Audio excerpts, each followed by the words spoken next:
Y aquí vemos lo que es definición de empresa, tipos de empresa, estructura, requisitos e inscripciones de empresa, la administración pública, funciones y procedimiento administrativo. ¿Por qué vemos este tema y en esta secuencia? Porque está claro de que ustedes como futuros profesionales geólogos van a entrar a trabajar más tarde o más temprano en una estructura organizacional que se denomina empresa, que puede ser una empresa privada, una empresa del Estado, o como vamos a ver más adelante, ustedes mismos en algún momento de su vida profesional pueden formar una empresa y es necesario entonces que conozcamos qué figuras existen y cómo se realiza esa estructura organizacional y toda la historia que da vuelta alrededor de una estructura empresarial.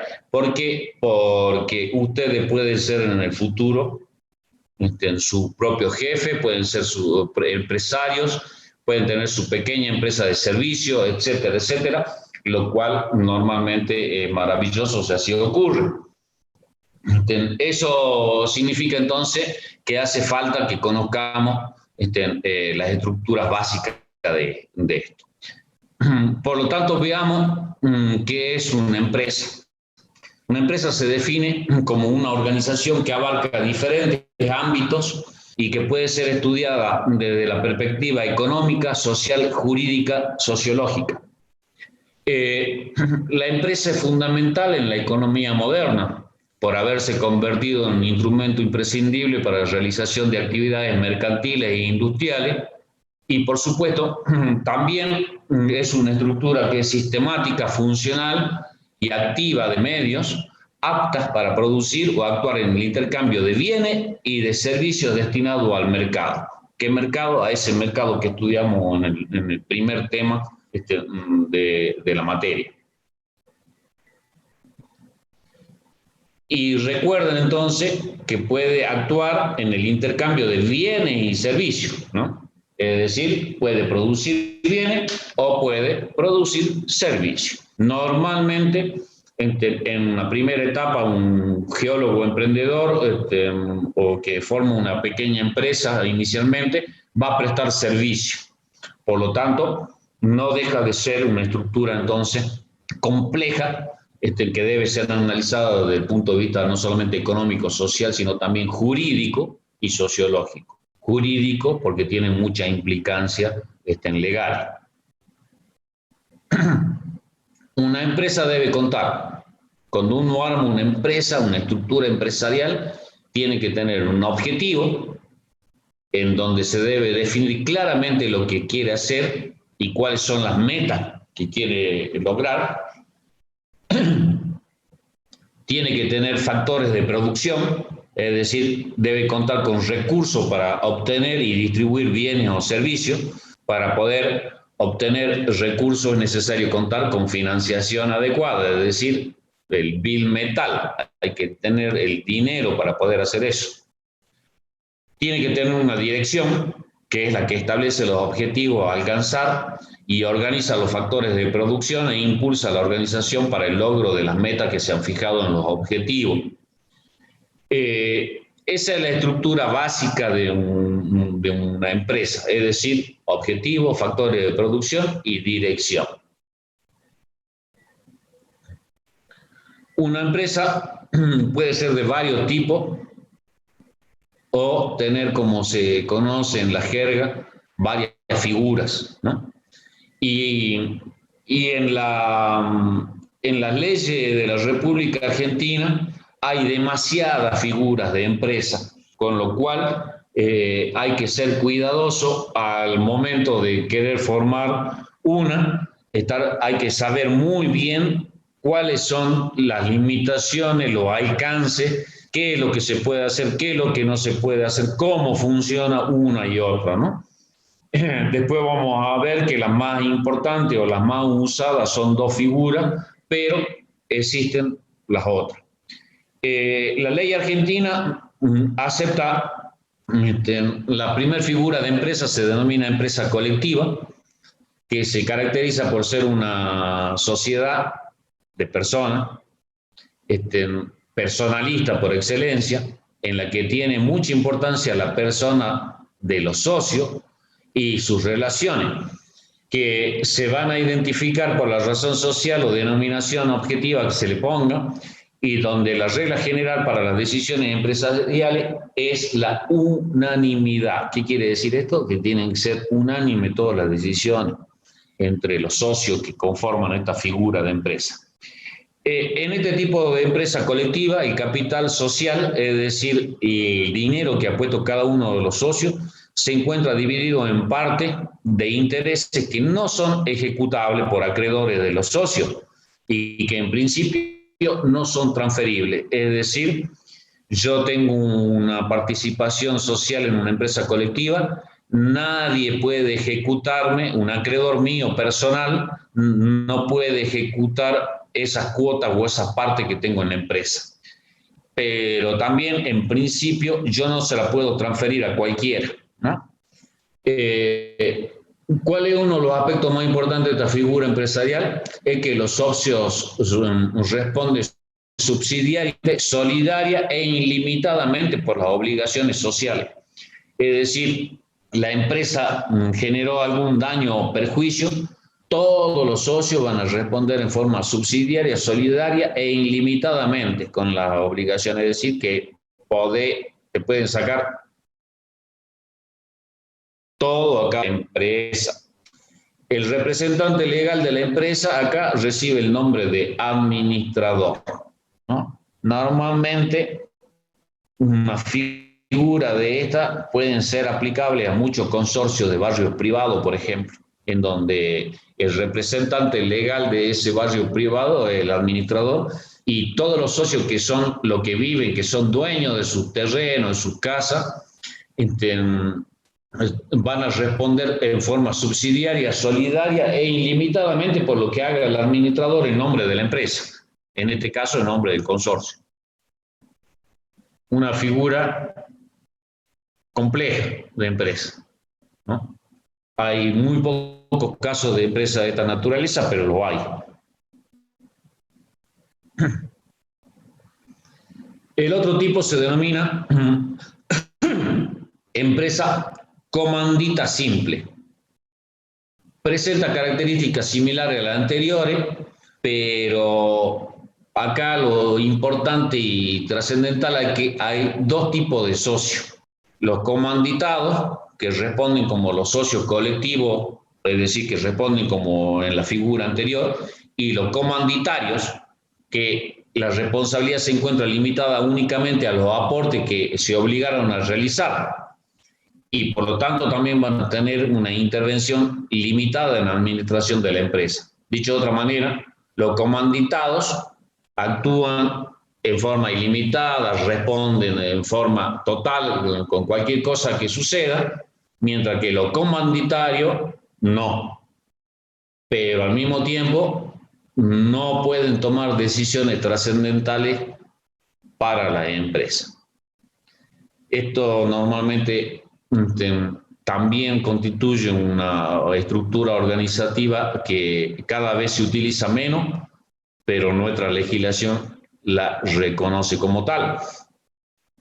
El otro tipo de figura es una empresa de capital e industria, que es similar a las primeras y a las comanditas, pero acá los dos tipos de socios se denominan: uno, los capitalistas, que responden totalmente, y el otro, el socio industrial, que responde únicamente con las ganancias no percibidas. ¿Qué significa eso? Que va a responder, si tiene que responder por algo contra una acción que se realiza contra la empresa, va a responder únicamente con una parte que le tocó de las ganancias que no percibió, es decir, de lo que se quedó la empresa, ¿no? Algo complejo, pero también existe.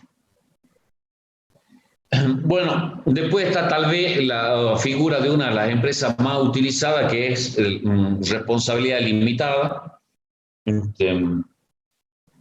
y es una estructura social en que las participaciones sociales de cada uno de los socios se denominan cuota y tiene la característica de que esas participaciones pueden ser ejecutadas por los acreedores individuales de los socios, a diferencia de las primeras, ¿no?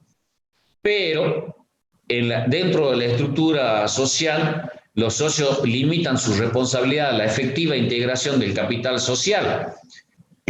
Y el representante legal y administrador de la empresa recibe el nombre de gerente. ¿Qué quiere decir que los socios limitan su responsabilidad a la efectiva integración del capital social? Es que si la empresa, la sociedad responsabilidad limitada, la SRL, dice mi capital de todos los socios, 3 socios, es de 300.000 pesos y ocurre alguna situación en particular con la empresa, por ejemplo, una deuda de 1.000.000 y el acreedor lo quiere ejecutar, no va a poder ejecutar más que el valor de 300.000, es decir, de lo cual es la responsabilidad efectiva que ha integrado el capital social inicial. ¿Entienden? Es decir, si el capital social inicial era 300.000, se va a responder por esos 300.000 y nada más. Por eso es que es una figura tan utilizada para diversas y diferentes tipos de empresas. El asunto, vamos a ver que muchas veces, después, cuando veamos licitaciones en el último tema, es que las SRL pueden estar limitadas para presentarse algunos tipos de licitaciones, justamente en función de cuál es su capital integrado inicial. La quinta figura es la sociedad anónima, también conocida como sociedad por acciones. Acá los socios tienen participaciones que se denominan acciones, no cuotas como la SRL. A diferencia del anterior, estas acciones pueden ser ejecutables, pero los socios restringen su responsabilidad del capital que suscribieron. En eso se parece a la SRL.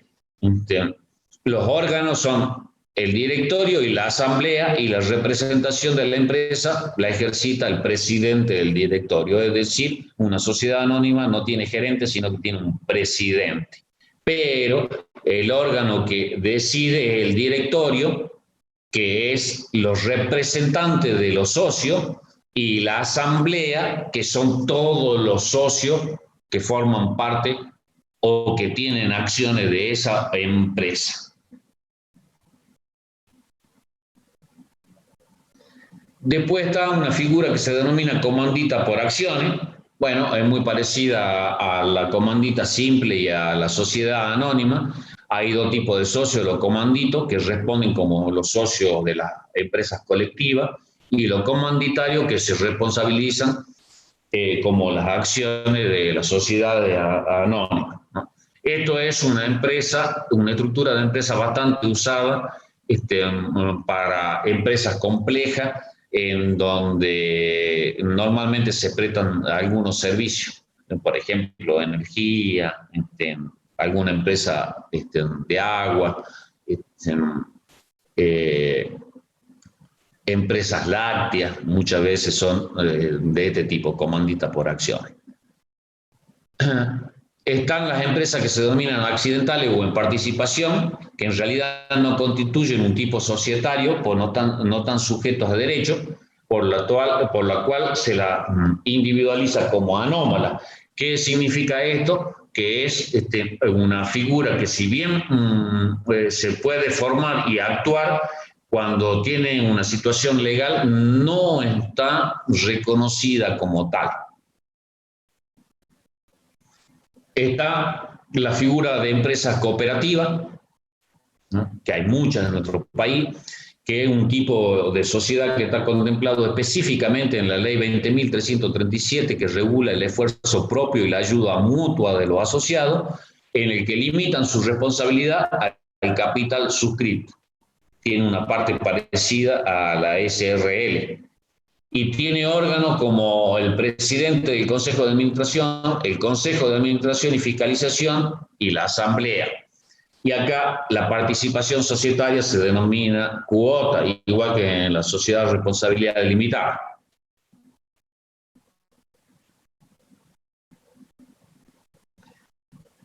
La próxima figura es la empresa de economía mixta, que es un tipo social en el que participa el Estado y particulares. Es una sociedad que tiende a la satisfacción de necesidades de orden colectivo y que están sometidas a las normas de la ley de creación de sociedades, que están vinculadas al decreto 15.349/46, fíjense, del año 1946, ¿no? Particularmente en orden a que el Estado puede aportar o su derecho a veto, es decir, tiene derecho, como típicamente son las empresas mixtas del Estado. Está la sociedad anónima con participación estatal mayoritaria, figura relativamente nueva, pero una empresa típica de esta es YPF. Por ejemplo, el Estado tiene el 51% o superior de toda la participación del capital y cuenta con los votos necesarios para prevalecer en la formación de la voluntad social, es decir, para decidir qué es lo que se quiere hacer, ¿no? Y y todo esto tiende a que normalmente esto impide que se haga una declaración de quiebra. ¿Por qué? Porque el Estado es el que va a salir a poner y a subsanar cualquier situación económica. Diferente de la sociedad anónima en ese aspecto, ¿no? Por eso se llama anónima con participación estatal mayoritaria, porque en una sociedad anónima pura se puede declarar en quiebra cualquiera del que tenga la parte mayoritaria, no necesariamente más del 51% de las acciones. Acá siempre el 51% por lo menos es del Estado. Bueno, las empresas estatales, que son empresas unipersonales representadas por el Estado y tienen una estructura parecida a las sociedades anónimas, pero regida por una ley especial que es la ley 20.705, que hace al funcionamiento del Estado o que sea el administrador completo y no hay participación de particulares. Están las empresas irregularmente constituidas, son aquellas que eligen alguna figura pero no se inscriben en el sentido estricto o en donde tienen que inscribirse, y no han presentado alguna parte de la documentación, por lo tanto están formadas pero están irregularmente constituidas. Sin embargo, tienen figura de actuación hasta que tienen algún tipo de problema económico o legal, ¿no? Que es donde aparecen normalmente las situaciones complejas vinculadas a esto. Hay otra que se denominan atípicas, que son aquellas que no están reconocidas por la legislación y son nulas de nulidad absoluta, por lo cual corresponde su liquidación. ¿Y cuál es el asunto? Que muchas veces las empresas eligen, o los grupos de personas, o una única persona, elige un nombre de fantasía y no te dice en el nombre del mismo qué tipo de empresa es. Por lo tanto, es una empresa que no está constituida y cuando vos querés hacer un reclamo resulta que no existe, ¿no? Como figura legal. Por lo tanto, te engañaron.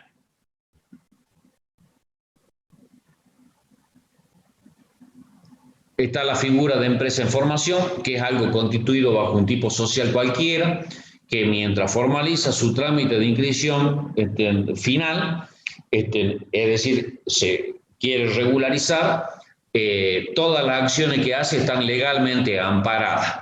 Por lo tanto, muchas veces uno puede ver que dice, no sé, empresa El Cielo Azul y entre paréntesis información. Eso significa que está legalmente constituida, pero que todavía está en su trámite de inscripción o regularización, pero legalmente es aceptada. Muy bien. Después están algunas figuras especiales vinculadas con las empresas que se denominan los famosos contratos de colaboración, que es cuando una o más empresas en forma individual no puede afrontar tal o cual cosa o tal cual tarea o trabajo o obra, entonces deciden establecer contratos de colaboración, y ese contrato de colaboración entre dos o más empresas da lugar a una nueva figura de empresas y sociedades que están tipificadas en la legislación. Esas, entre las más conocidas, se conocen como la famosa UTE, que significa Unión Transitoria de Empresas, que pueden asociarse dos o más empresas para hacer una obra, por ejemplo, de una envergadura tal que que cualquiera de ellas en forma individual no la podría hacer, porque o le falta infraestructura, o le falta tecnología, o le falta recursos humanos, ¿no? Entonces, eso da lugar a una UTE, que es una unión transitoria, que es una nueva figura de empresas. Por lo tanto, no significa que las empresas individuales han perdido su identidad, sino que siguen actuando como tales, y bajo la figura de UTE es una nueva figura legal, impositiva, etcétera, etcétera. En nuestro país recibe el nombre de UTE, mientras la asociación de empresas es entre empresas nacionales. Cuando se produce la asociación entre una empresa nacional, sea del Estado o sea privada, con una empresa extranjera, el contrato de colaboración se denomina joint venture, que es una práctica internacional para realizar negocios en común, que también genera una nueva figura contemplada por la legislación argentina. ¿Cuáles son los requisitos e inscripciones que tiene que tener una empresa cuando nace?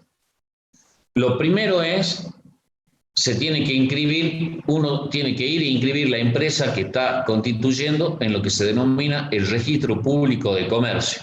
Y acá presten atención de todas las cosas que hay que hacer para formar una empresa, y van a ver que es extraordinariamente complejo, lo cual desanima a mucha gente, pero bueno, hay que aceptar las reglas del juego, y creo que no hay que darse por vencido, y hay que hacerla, si es necesario, hay que armar la estructura y seguir todo este largo proceso para constituir una nueva empresa. Lo primero entonces es inscribirse en el registro público de comercio.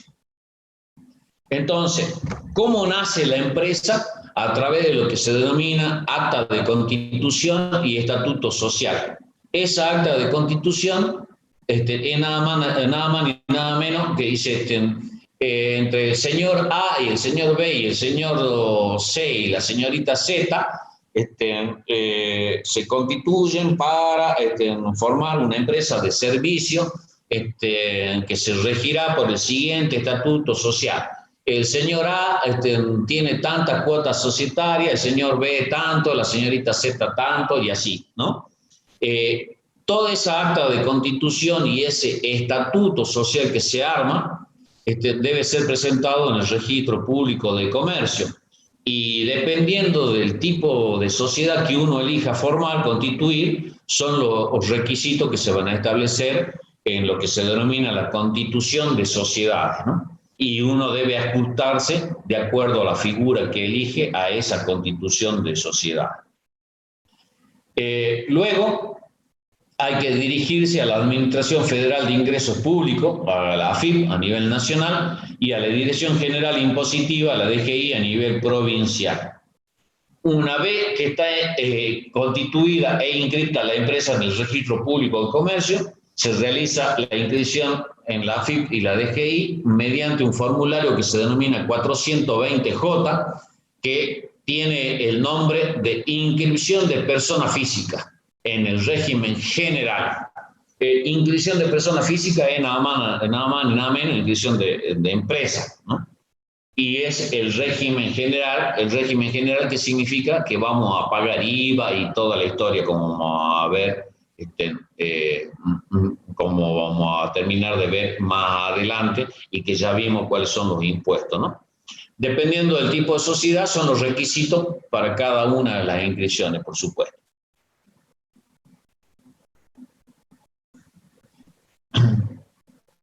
Muy bien. Entonces, cuando tenemos el 420J lleno, sabemos inmediatamente en ese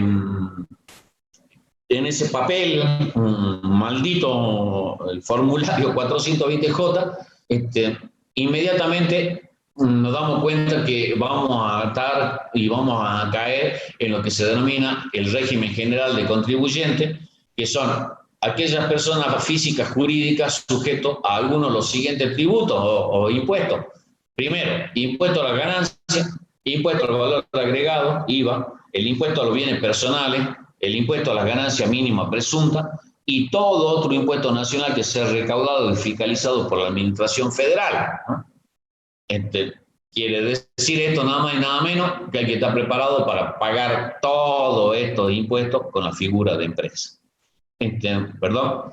Y además, los socios individuales deben inscribirse en una forma adicional en el régimen de trabajadores autónomos, que también, por supuesto, hay que pagar.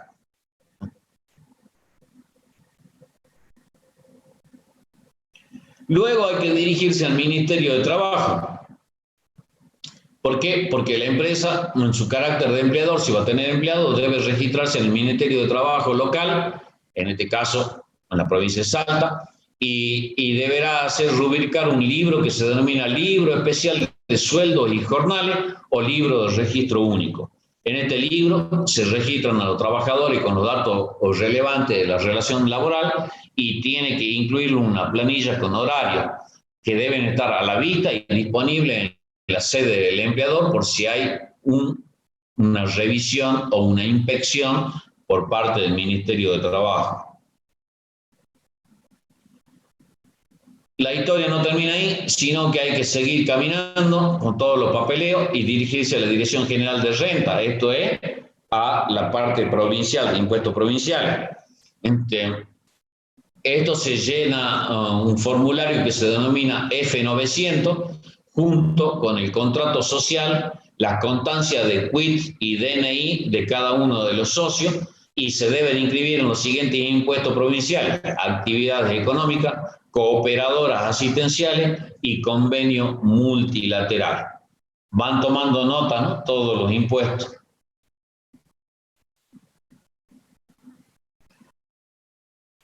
Más tardecito hay que ir hacia la municipalidad y ahí hay que hacer la habilitación comercial de la empresa y se debe inscribir en tasa de actividades varias y en la Dirección de Administración y Control Municipal.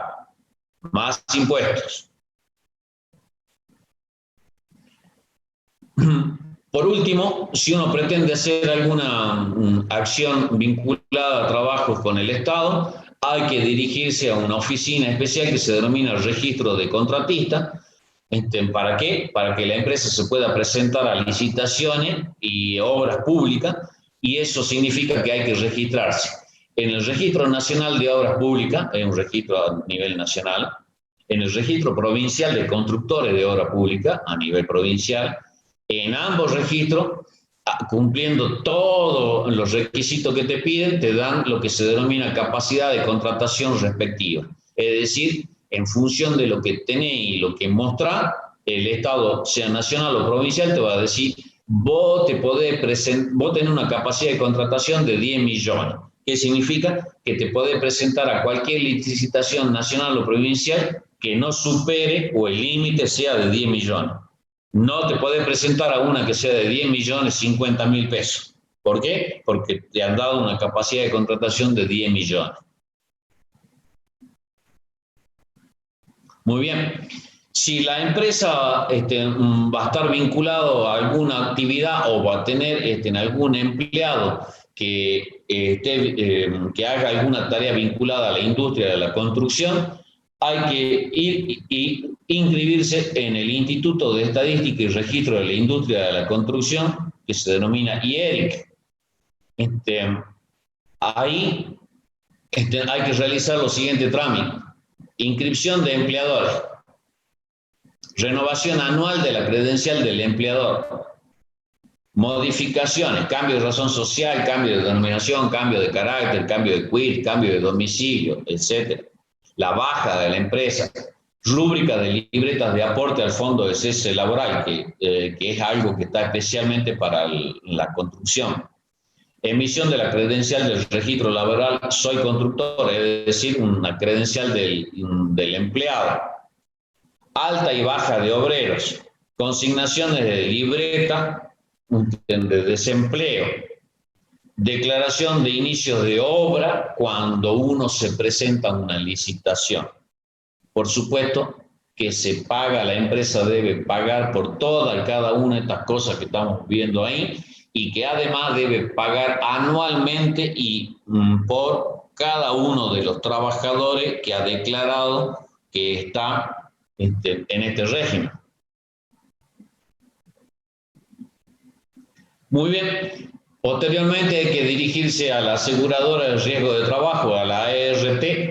¿Por qué? Porque el seguro de riesgo de trabajo no ha sido creado únicamente de una forma para indemnizar al trabajador, sino que la meta es que un trabajador pueda reinsertarse rápidamente al mercado laboral si es que tuvo un accidente o si tuvo alguna otra situación particular. ¿Para qué? Para que no haya despido y también para que los juicios laborales no sean como eran antes, ¿no?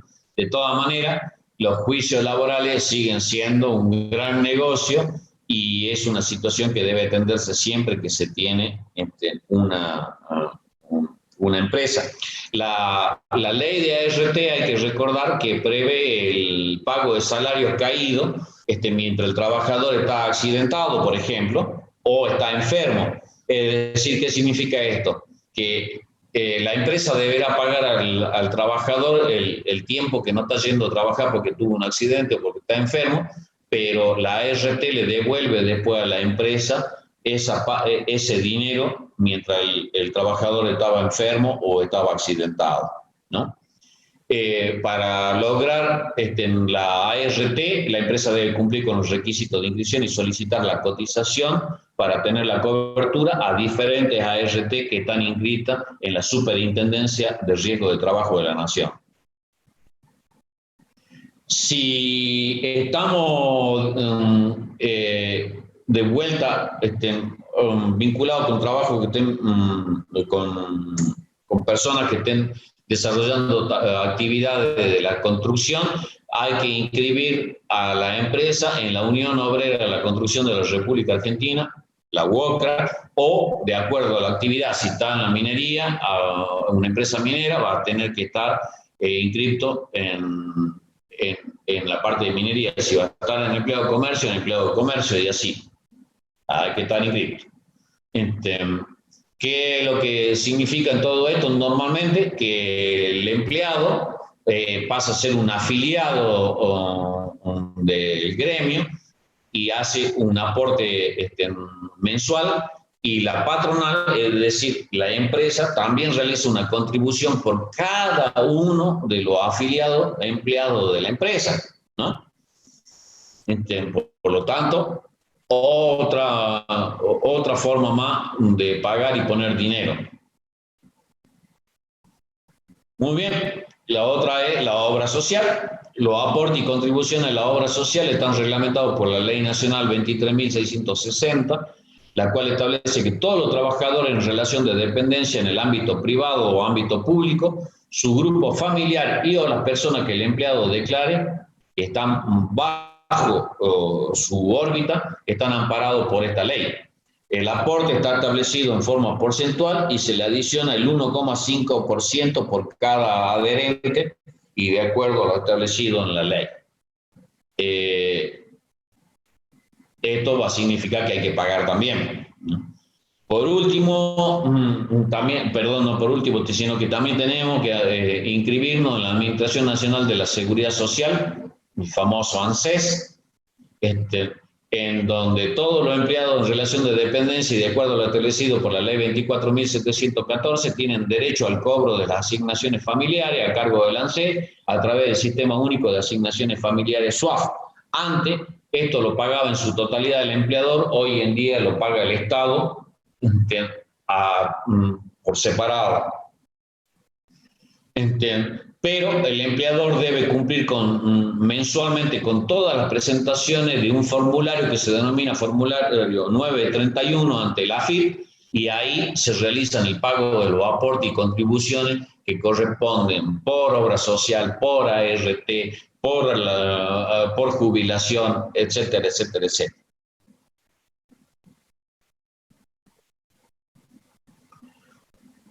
Claro, esto está armado para que una vez que el trabajador cumple los requisitos de edad y de servicio, tiene derecho a solicitar la jubilación, pensión o retiro por invalidez. Los importes de esos aportes y contribuciones lo podemos ver ahora. Fíjese lo que, cómo se constituye esto en la ANSES. Del valor de la jubilación que se reporta todos los meses, el empleador paga el 16%, el trabajador aporta el 11%. Al PAMI, el empleador aporta el 2% del sueldo, el trabajador el 3%. A la obra social, el empleador aporta el 5%, el trabajador el 3%. A las asignaciones familiares, el empleador pone el 7,5%, al Fondo Nacional de Empleo el 1,5%, el seguro de vida el 0,03%, todo pagado por el empleador, y el empleador también va a pagar la ART en función de lo que cotice cada una de las ART. Una cosa importante, muy importante. Muy bien.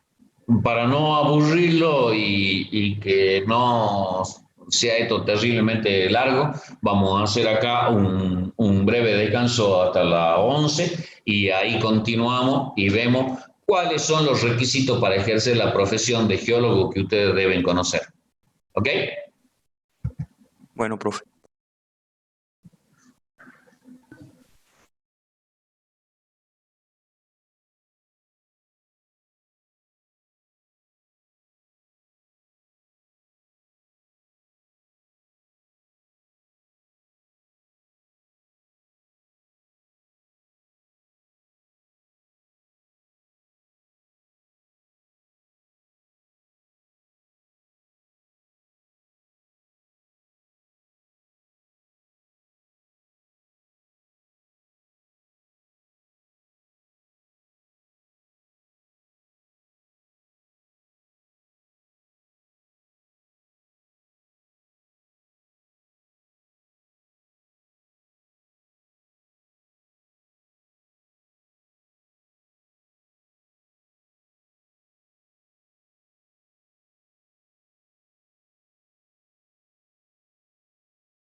Bueno, vamos a continuar. Vamos a ver ahora los requisitos para ejercer la profesión de geólogo.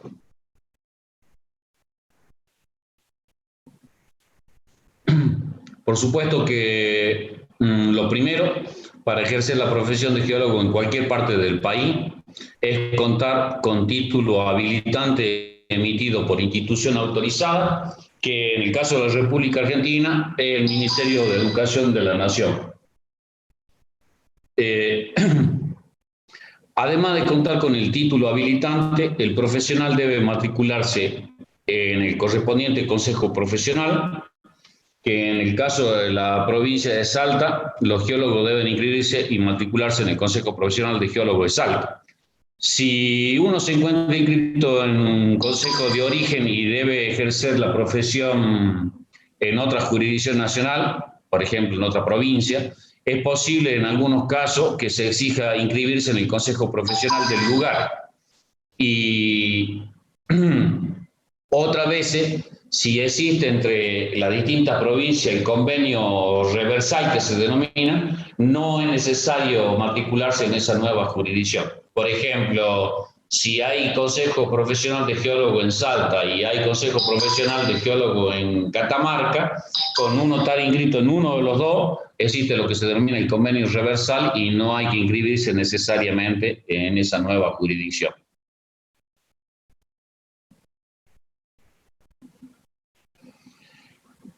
Bueno, en el caso del Consejo Profesional de Geólogos de Salta, el mismo ejerce el control del ejercicio de la profesión y no brinda otros servicios como caja previsional u obra social al matriculado, ¿no? Realmente nuestro Consejo Profesional es extraordinariamente pobre, por no decir que prácticamente inexistente, lo cual es una pena porque nadie se preocupa en tratar de resolver esa situación y modificar la historia de este consejo profesional que tenemos actualmente y desde hace muchos años, ¿no?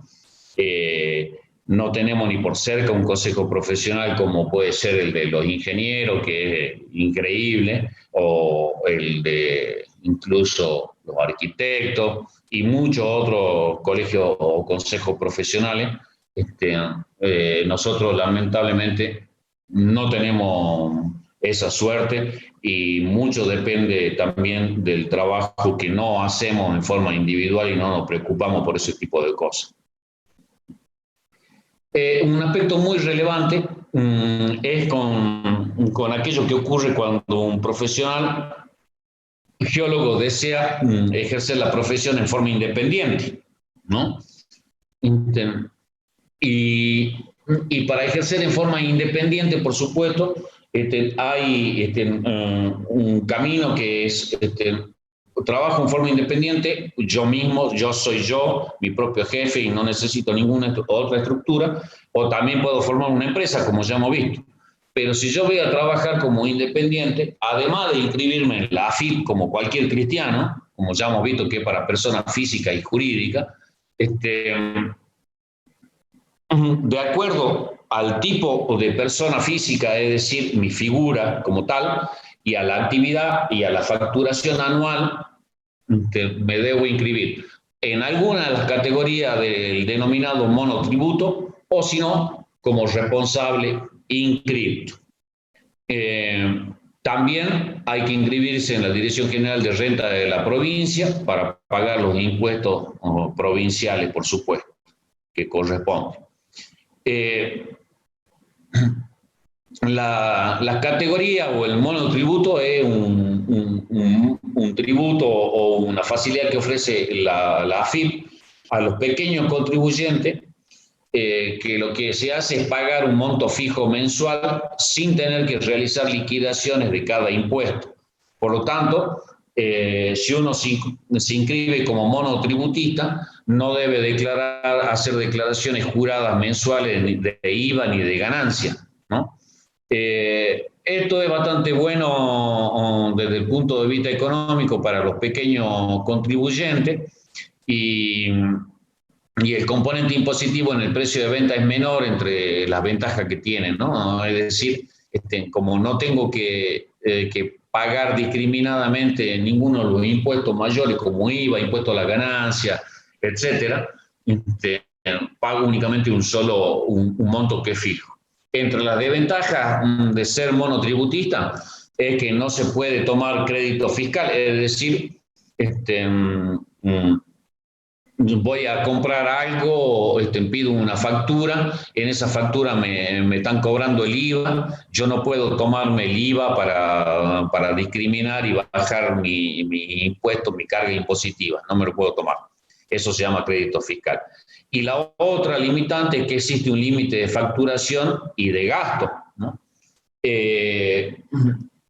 Dicho de otra manera, me paso de un cierto límite de facturación anual e inmediatamente paso a la categoría superior de monotributo, en donde se amplía el margen de facturación, pero también debo pagar un tributo mayor.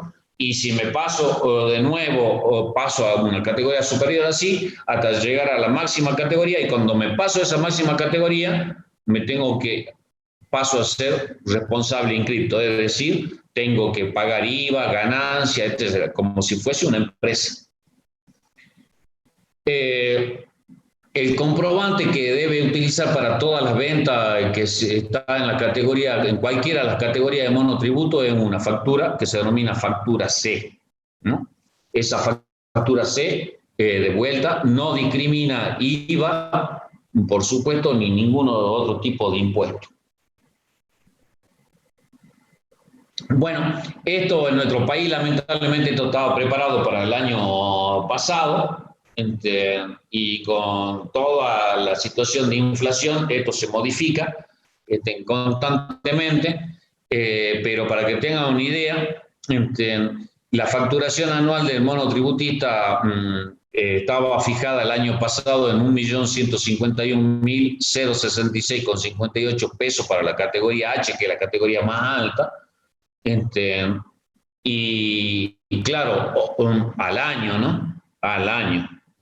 Así que imagínense, esto ha quedado desactualizado, las nuevas categorías se van a actualizar este mes de nuevo, porque la última actualización se hizo hace 4 meses y como hubo inflación nuevamente se volvió a cambiar. Pero para que tengan un margen de actuación y que tengan una idea de lo que significa esto, es que si el año pasado uno superaba el 1.151.066,58 pesos anual de facturación, se tenía que pasar a la categoría de responsable inscripto, es decir, a aquella categoría donde uno empieza a pagar en forma individual IVA, ganancia mínima presunta, autónomo, etcétera, etcétera, etcétera, ¿no? Igual que una empresa.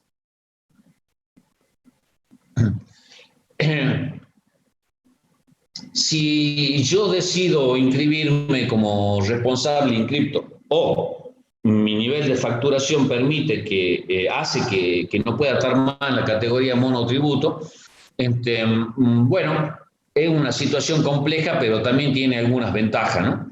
La primera ventaja es que no existe un límite de facturación anual y también está la posibilidad de tomar parte de los gastos como crédito fiscal.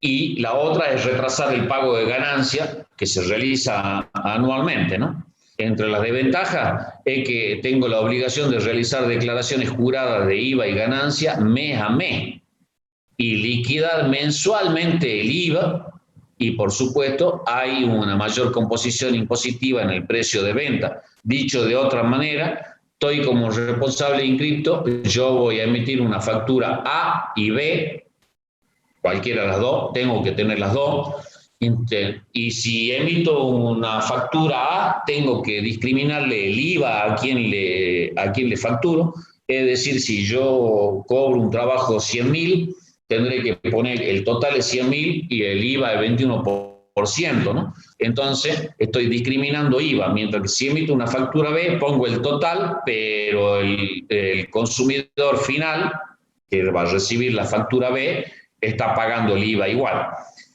Ahora, si yo estoy inscrito en esta categoría, responsable inscrito, y voy y compro algo y voy a pedir una factura A, por supuesto, nunca voy a pedir una factura B.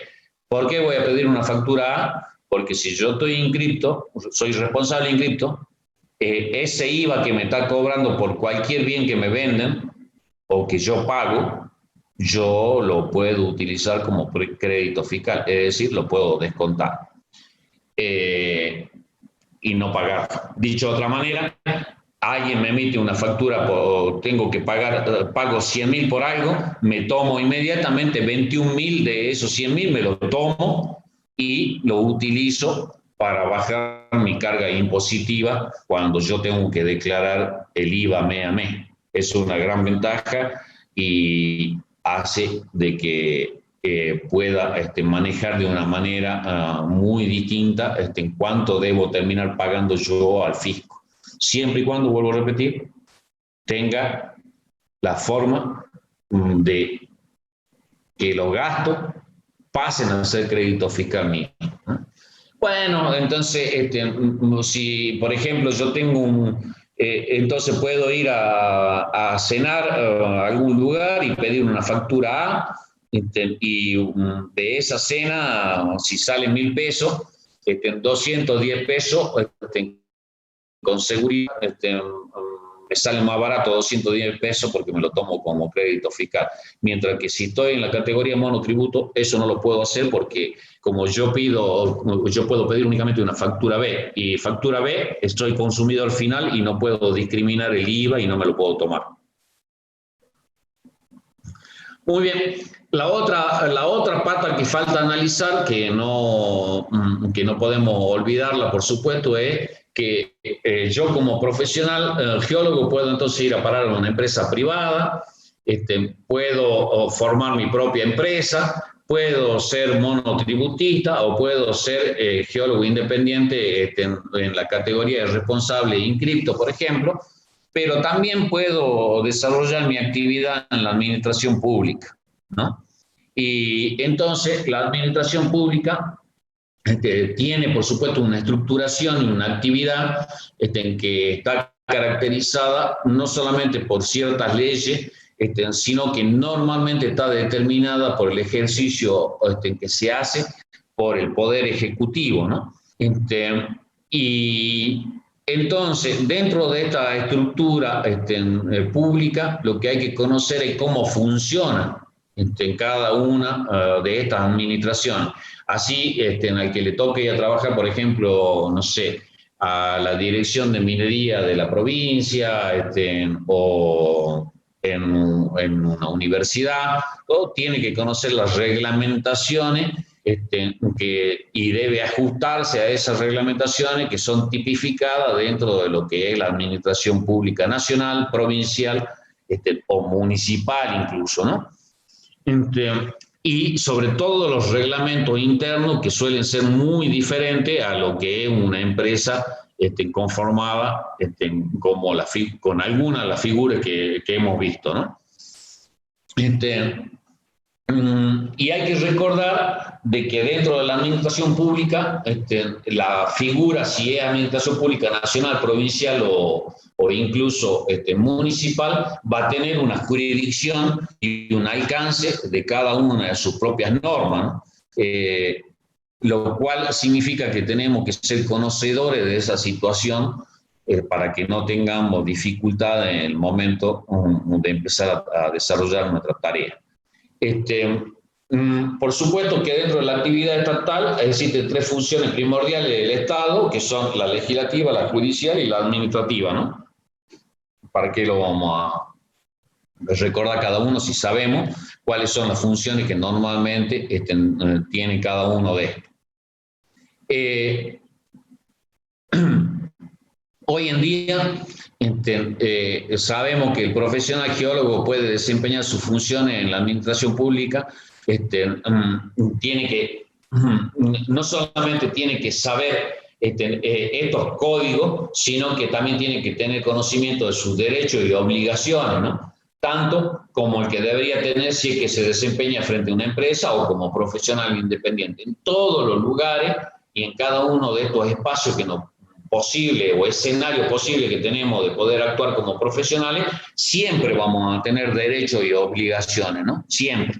Eso es algo muy importante. Lo que sucede es que muchas veces en la administración pública parece que los derechos son más importantes que la obligación y no tiene que ser así, ¿no? No tiene que ser así. Por eso es que la administración pública está tan desnotada, ¿no? Tiene tan poco reconocimiento, o muchas veces incluso la gente se refiere en forma despectiva, ¿no? A la administración pública y, por supuesto, a la gente que trabaja en la administración pública. Y claro está que no se puede generalizar. Bueno, con esto nosotros terminamos este tema, que es empresa, y ustedes tienen habilitado ya a partir de ahora en la plataforma Moodle el trabajo práctico 2 y 3. El 2 es terminar la parte que habíamos dejado la vez pasada, vinculado al mercado y el mercado laboral del geólogo fundamentalmente, ¿no es cierto? Y lo establecido con respecto al currículum, que lo van a poder ver, es un trabajo práctico sencillo, por